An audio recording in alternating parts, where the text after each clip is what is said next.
सुख आणि समाधानासाठी स्वामींचे सोपे उपाय आणि तोडगे. 5वा उपाय आहे अत्यंत लाभदायक.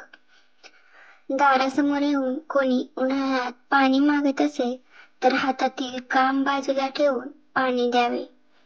कारण उन्हाळ्यात तहानलेल्या व्यक्तीस मुक्या जनावरास पाणी देणे अथवा पाणी पाजणे भाग्याचे मानले जाते. रस्त्यावर वृद्ध, अंध, अपंग, आजारी व्यक्तीला मदत हवी असेल तर ती जरूर करावी. यासारखे दुसरे पुण्य कमावण्याची संधी नाही. महिलांनी झाडू व्यवस्थित आडवा ठेवावा, उभा ठेवू नये.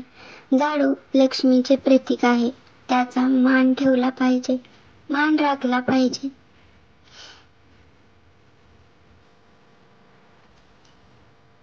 एकत्र कुटुंब पद्धतीमध्ये लक्ष्मी वास करते.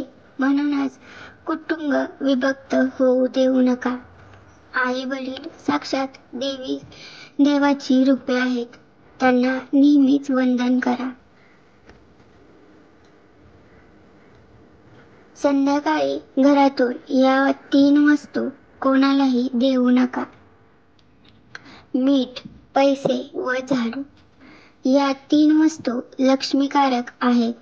आपण सायंकाळी लक्ष्मी येण्याची वाट पाहतो, म्हणून तिला घरातून बाहेर जाऊ देऊ नका.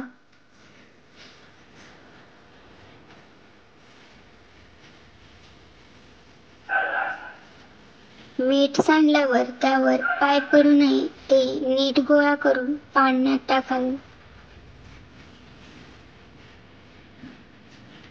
आपल्या घरातील शिळे अन्न कुत्र्याला किंवा मुक्या जनावरांना दिल्यास पुण्य आपल्या पदरात पडते. धन्यवाद.